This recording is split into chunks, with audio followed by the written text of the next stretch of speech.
Au beau milieu de nos champs, une guerre invisible pour préserver le vivant est en cours. Et vous n'êtes sans doute pas au courant. D'un côté, les insectes pollinisateurs, abeilles, bourdons, papillons et bien d'autres, indispensables au cycle de la vie, qui butinent dans nos champs.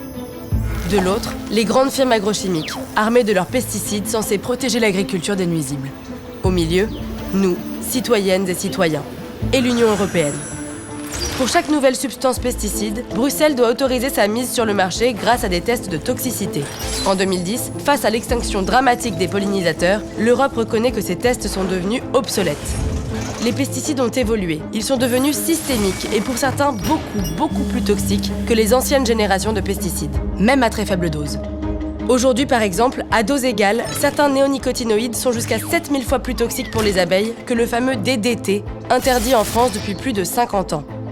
Bref, une commission scientifique est mise en place afin de proposer de nouveaux tests. 3 ans plus tard, en 2013, elle publie le Bee Guidance Document et c'est le début de la guerre. Les industriels de l'agrochimie se disent « Testons d'abord ces tests ». Le résultat est sans appel. 75% des fongicides, 79% des herbicides et 92% des insecticides mis en vente ne passeraient pas certains de ces nouveaux tests. Les industriels alignent alors des bataillons de lobbyistes pour bloquer le Bee Guidance Document. Le champ de bataille porte un nom barbare, le SCOPAF. En français, Comité permanent des végétaux, des animaux, des denrées alimentaires et de l'alimentation animale. Un comité chargé notamment d'autoriser ou non les pesticides vendus en Europe, formé de représentants des pays de l'Union européenne et présidé par la Commission européenne elle-même. C'est au sein de ce comité, le SCOPAF, que doivent être validés les nouveaux tests. Sauf que, entre 2013 et 2019, les tests proposés par le Bee Guidance Document sont ignorés par le SCOPAF plus de 30 fois. Pourquoi ? Eh bien, on n'en sait rien. Les débats ne sont ni enregistrés, ni filmés. Aucun argument ou vote des États membres sur ce sujet n'ont été rendus publics. En septembre 2018, nous, Pollinis, association citoyenne qui se bat pour imposer les vrais tests abeilles et stopper l'extinction des pollinisateurs, lançons une nouvelle offensive. Nous déposons une requête à la Commission européenne. Notre demande, avoir accès aux documents du SCOPAF liés à ces refus.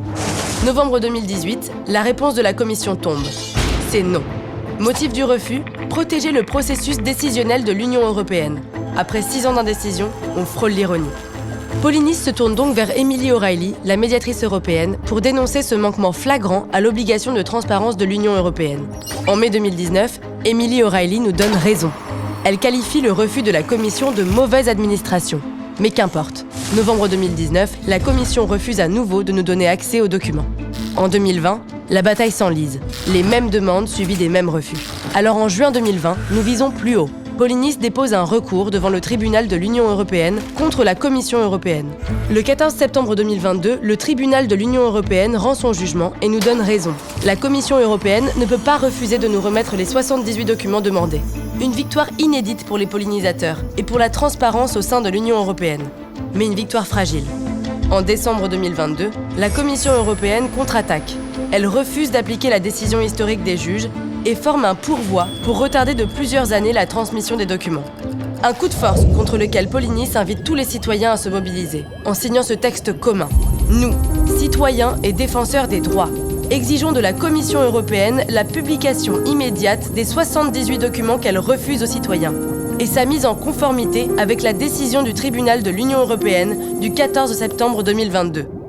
Ensemble, nous pouvons faire plier la Commission européenne. Avec vous, nous voulons faire gagner les abeilles et le vivant. Rejoignez le combat, signez la pétition, partagez, faites-la signer autour de vous.